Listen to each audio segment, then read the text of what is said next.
we discussed this database storage layer and then query processing layer. This database storage layer is to store the data. We discussed like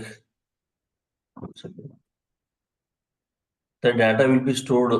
This is the storage component of Snowflake. To load the data will be stored in a continuous micropartitions in a compressed and then optimized area. I explained clearly what is micropartitions. Everything, the story I have explained what is micropartitions, how the data is going to store. Data is going to store in a column format. What will happen if the clustering key is created on top of the column? Everything I explained. If you want, you can take the recording video of previous session and then you can proceed further. Okay, and then the size of the each micropartition is 500 MB. That also I mentioned. Data will be stored in column format. That also I explained. We can store both structured and structured and then semi-structured data in the micropartitions. That is also I explained. Next, query processing layer.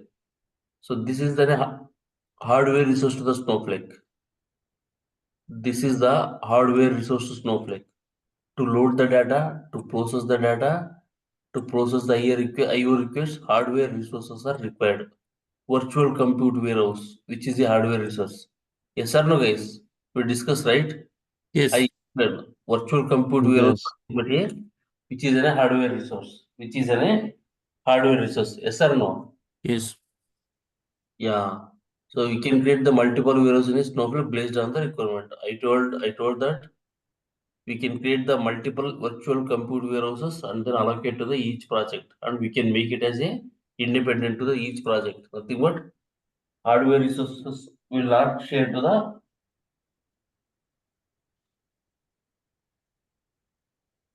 project. Correct? Yes. Yes or no? Clear or not clear? You Yes. remember? Yes. But you guys are forgot, huh? No, I am saying na hardware issues. Oh, you said, huh? Yes. Okay. Then it's fine.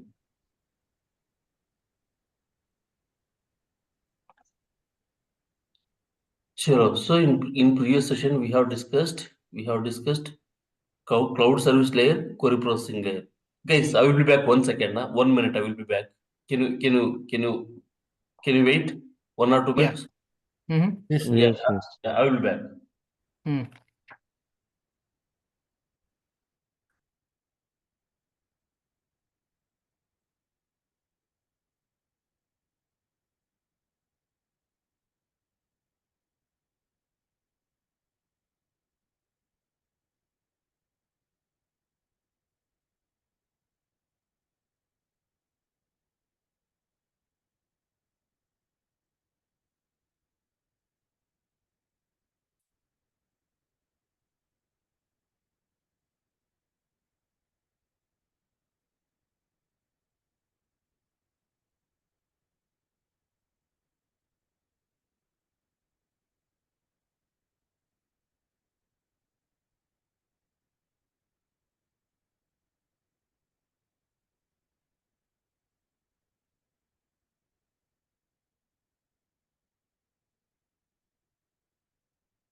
Guys, I am back.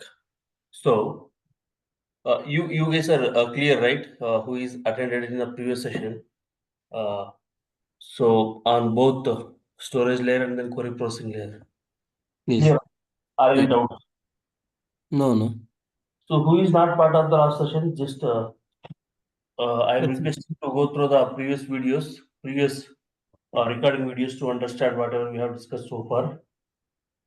Okay. Sure. So Yeah. yeah. So today we will discuss about the cloud service layer. So this is continuation to previous session.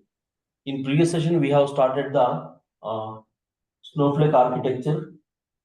This is a Snowflake architecture, and we have three layers: database storage layer and then query processing layer. We have discussed these two layers as part of the last two sessions. Today, we will discuss this cloud service layer. So, I can say cloud service layer is the top layer and then very much important layer. Without this cloud service layer, Snowflake environment will not work. I will tell you why this is so much important. Okay. Very first thing, guys, very first thing in Snowflake, any user is going to connect to the Snowflake environment by giving a credentials, username and then password. Very first check is done by cloud service layer internally. Cloud service layer is going to check whether the submitted the user and then username and then password is valid username or not. So based on if the valid user and then provided the password is valid password, then only this cloud service layer will allow that particular user to log in into the Snowflake environment. For every user, whoever is going to log in into the Snowflake environment, very first thing is this cloud service layer will take care all these things, user level checks, and then its access, privileges. What is the meaning of privileges, guys? What is the meaning of privileges? Privilege is just for grant the permission to execute some. Yeah, privileges means what kind of access you have in the Yes. environment. Privileges means what kind of access you have in the environment, right? Whether you have a read permission or write permission, all those things. Like that, for the particular user who is going to log in into the Snowflake environment, once the user is logged in into the environment, based on his privileges, this cloud service layer will allow him to perform the particular activities. If the user is having a account admin role, we will see all those things in the as part of the further sessions. Account admin role means so that user will be having all the permissions in the environment. So based on the role, this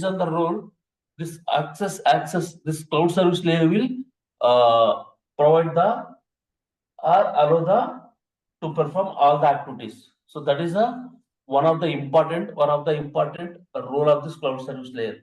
Second thing is as a end user, as a end user, if you submit any IO request as a end user, if you submit any IO request to the Snowflake environment, what is the meaning of IO request, guys?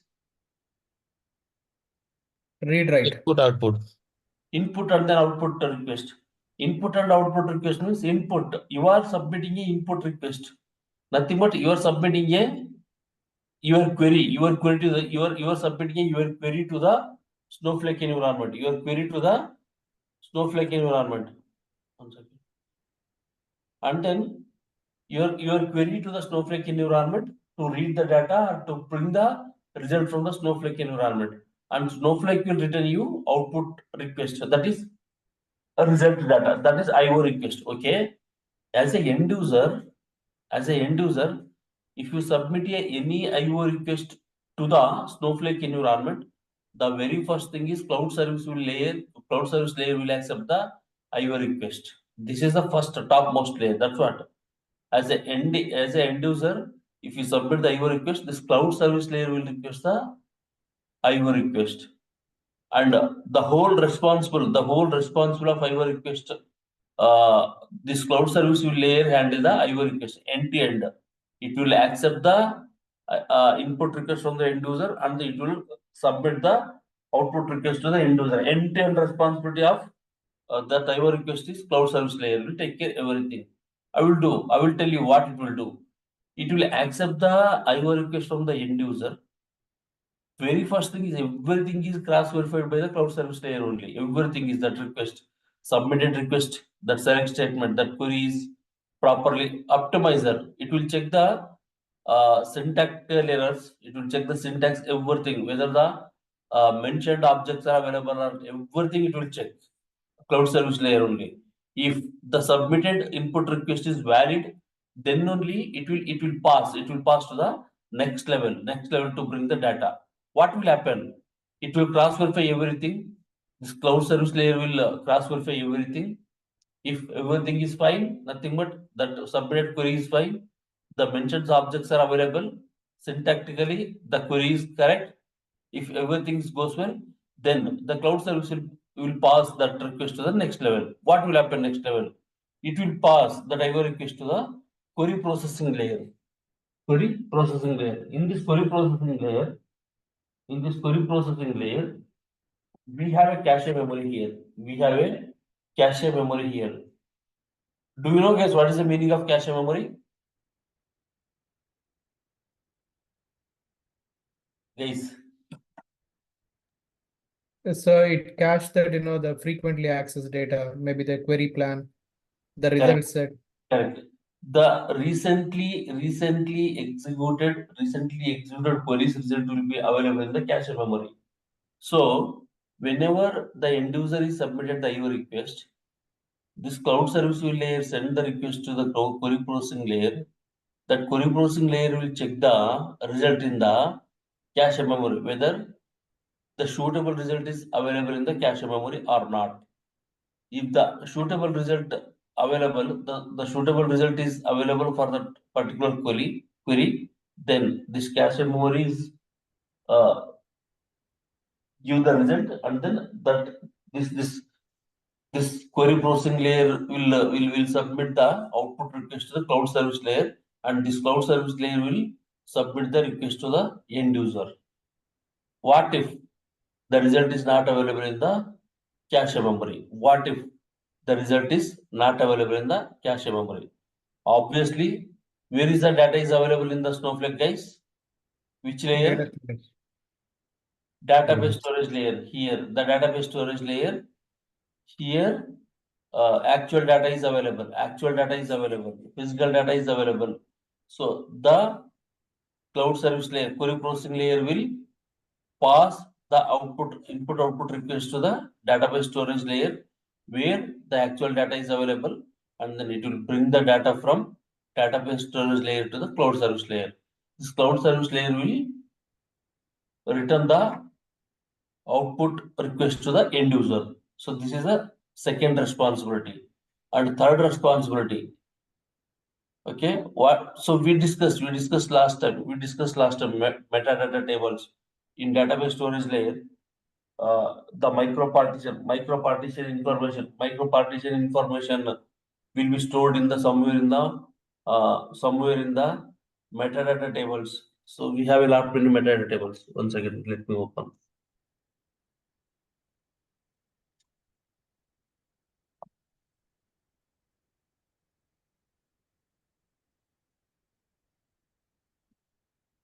We have a metadata tables. Yeah. I will explain all these things. See, we have a lot of metadata tables in the Snowflake. Okay. So in what scenario we are going to use and all we will discuss. So as part of the last session, we mentioned that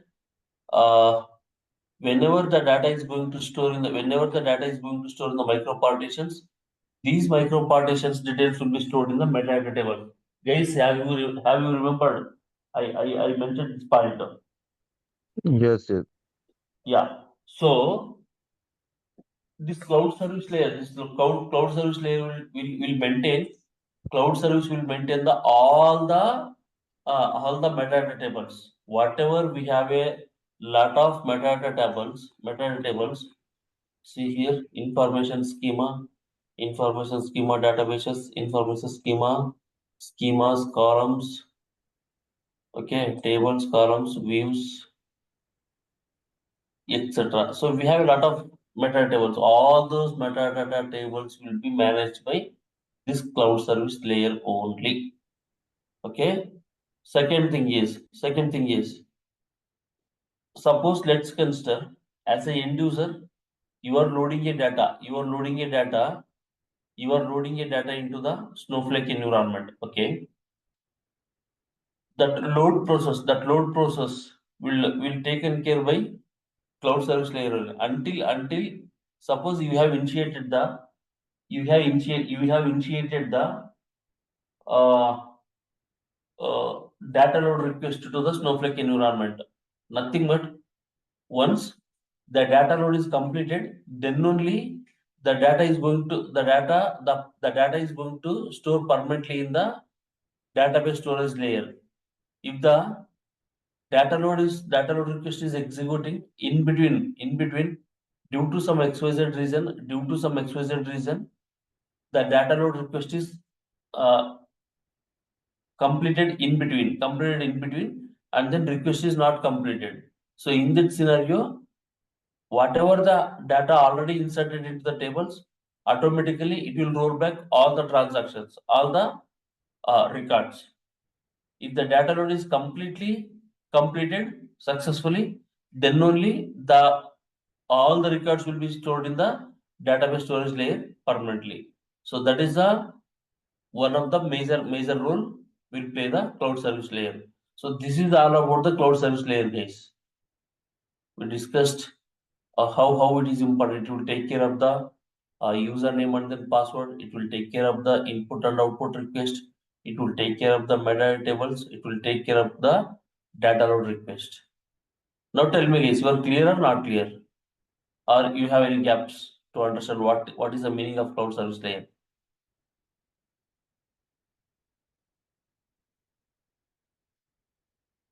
Guys, say yes or no. Yes, So is clear. there no other way, the query processing is exposed outside through APIs or direct querying the data storage? Can you tell me once again? Is there any way, so through APIs or through CLI, we'll able to access the query processing directly or the database storage instead of going through cloud services? Okay, through APIs, through CLIs. Yes, actually, Snowflake has by default it has provided some ODBC drivers and then JDBC drivers. By installing that, so we may connect to the APIs and then CLIs. Through them we can access the data. Yes. Okay. Yeah. Any other doubts, guys? So who is not attended in last session? Please go through the previous recording session so that you will understand what is database storage layer and then what is query processing layer. We have discussed so many things on both the layers. Actually, we have 1 hour we have discussed on both the two layers only. This is especially entire this Snowflake architecture is very much important, and we discussed how it will be in the performance of all the Snowflake activities, and then you will come to know the terminologies. You will come to know the understanding of the how this Snowflake architecture is working. Everything we have discussed. Yes or no, guys? Yes. Yeah. So if you are clear, just we will create the. I will just introduce how do we create the free trial version of account, and then I will explain what are the details for today. You are clear? Cloud service layer. If you are clear, then I will proceed with the creation of Snowflake free trial version of the account. Yes. Others, Yes. yeah. Chalo. So actually, to work with the Snowflake environment, already I mentioned in the previous sessions, you no need to install any softwares, you no need to configure any hardware resources. You just need a active internet connection and then web browser. That's it. Active internet connection and then web browser. Snowflake initially, Snowflake is going to provide the 30 days free trial version account. 30 days free trial version account.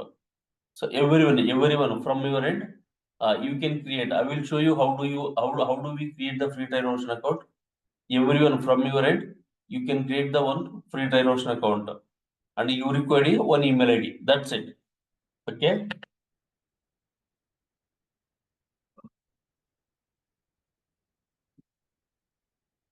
No, so in Google, just type snowflake.com. Okay. Make a note somewhere else, or else you will forget. Snowflake.com.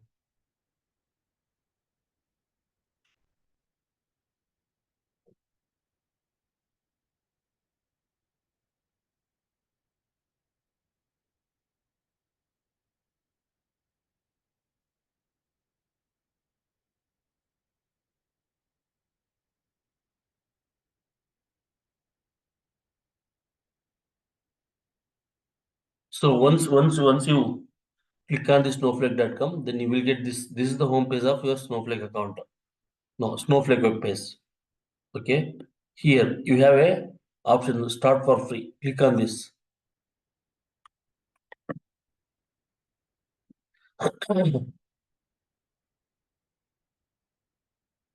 Here, once you click on this start for free, then you need to provide the personal details here. Just give DurgaSoft. This is first name and then this is last name.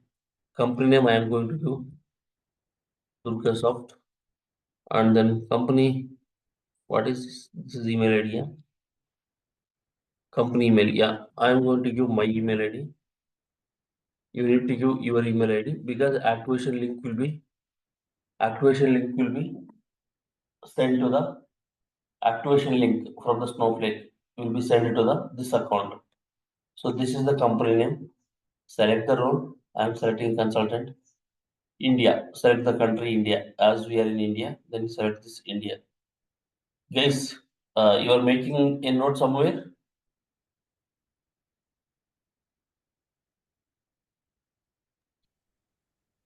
Guys, Yes, as we are note down. yeah. Chalo. Once you provided all these details, click on continue. So here actually two things. Okay. The first part. This first part is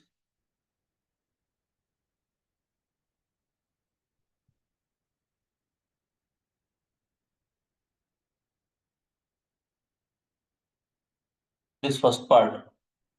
First part is Snowflake editions. You need to select the Snowflake edition. Which edition you need to select?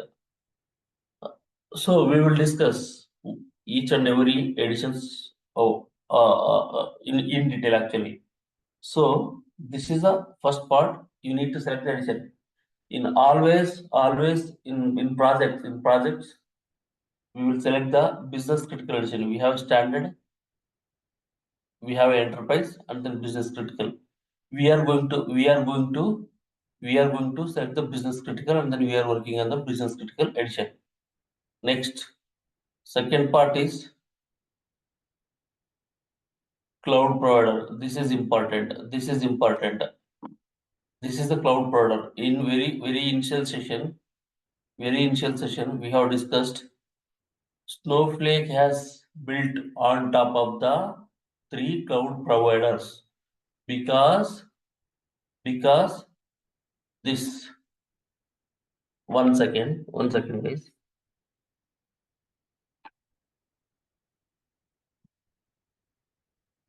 Somewhere I have provided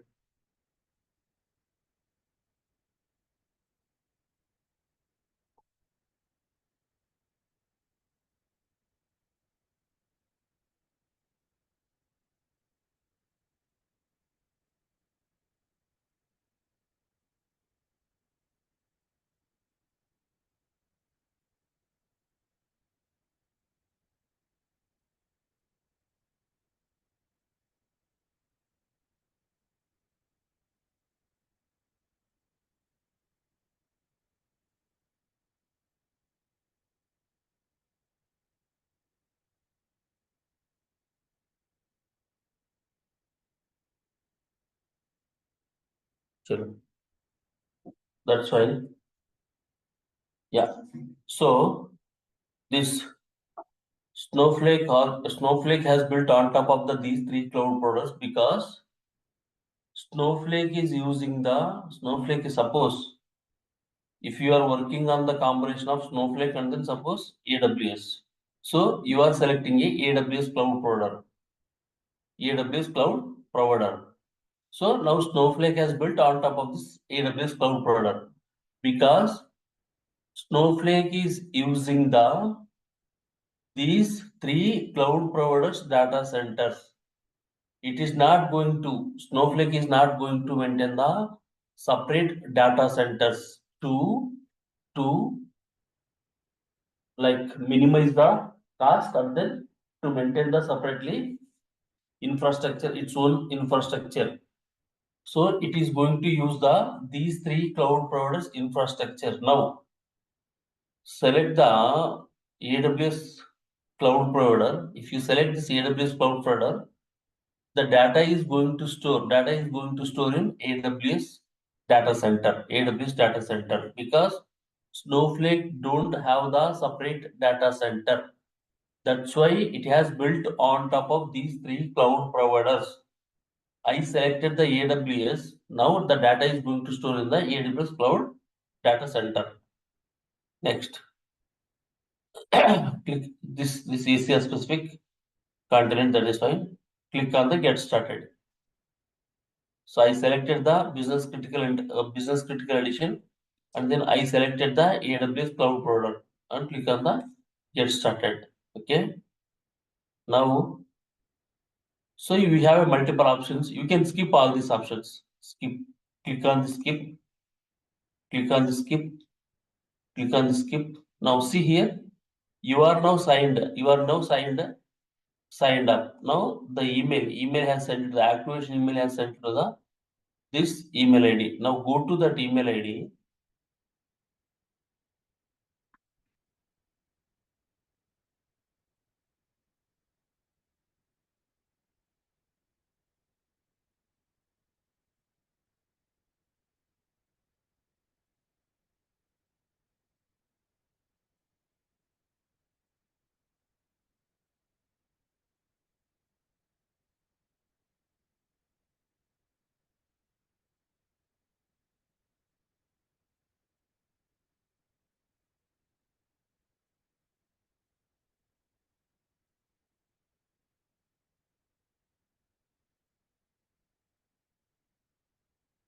One second.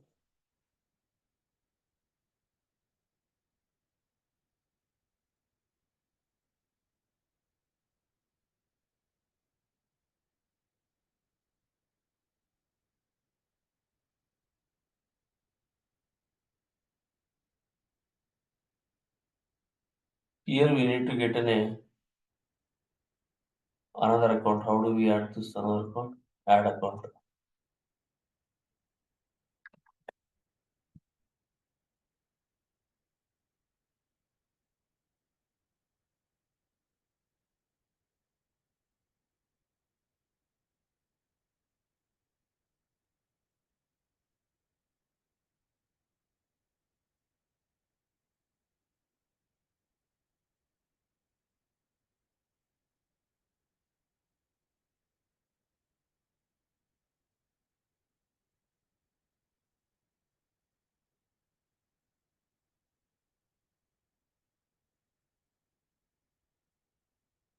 It should get in, what is it?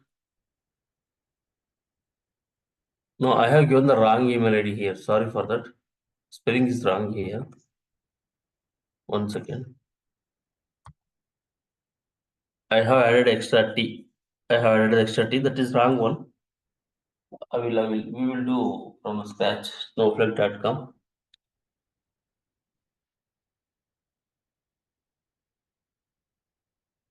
Start for free.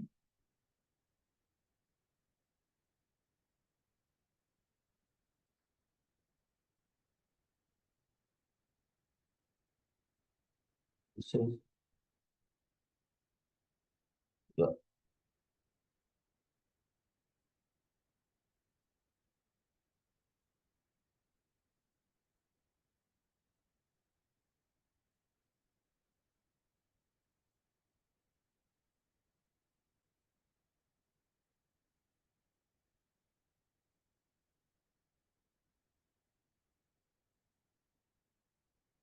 The email has sent to this email.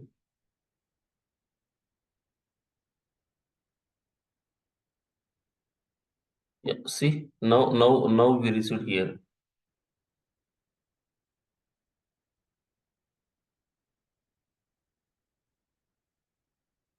See here. Now click, see here, it is telling that you are signed up. An email to activate your account has been sent to the this email ID. Earlier I have given the spelling here so that I didn't get. Now I got. Then click on this one. Click to activate. Now provide the username. Okay.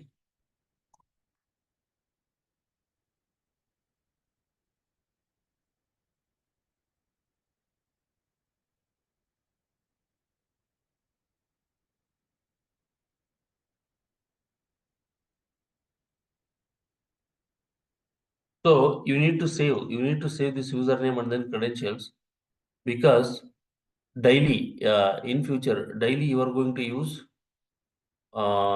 this username and then password only. Okay, guys, you need to save.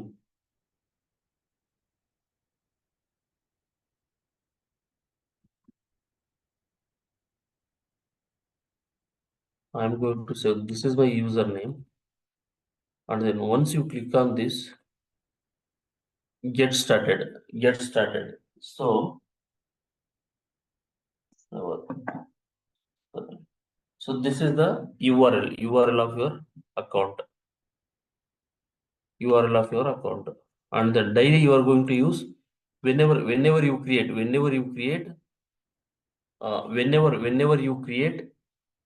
your account, you will get this. You will give the username. That username you need to store. You need to save, and then you need to save this URL also, account URL also. Okay. So this is just I will give the September 2024 because I am creating a multiple accounts for multiple batches. I need to remember which account is for which batch, so that this is for your batch. Now, so this is the home page. So this is the home page of your Snowflake account. So here we need to explore. We need to explore the options which are available in these accounts. What we can do. So from your end, just go through the Snowflake architecture once again. Take the recording videos. I am going to send the once everything is uh, settled. I am going to share all these things, materials, everything. For now, go through the both the recording videos and last previous recording video and then today's recording video. Go through that. Try to understand entire Snowflake architecture, whatever we have discussed, and try to make some running notes, because you will remember. If you don't do the running notes, at least some points, whatever it is. If you don't do, then you will forget. If you forget, then it is difficult. So try to note it somewhere. Try to make some points, and also from your end, you also create the Snowflake free trial version account. You need your email ID, and then create a free trial version account. In next session, tomorrow session, we will proceed further with the options are available. What are the options are available with this account, and then we'll start to work on the actual sessions. Okay, guys. Yes or no? Yes, sir. Yes. Yeah, because you need to create the Snowflake account. Then only it will be useful, and then you need to understand the options, whatever the options are available. Tomorrow I will explain all these things. Okay. Okay. Tomorrow I will explain all these options, and then we'll proceed further. Okay. Sure. Yeah. Chalo then, we will meet tomorrow, guys. Okay. Thank you. Yeah. Okay. Thank you. Thanks.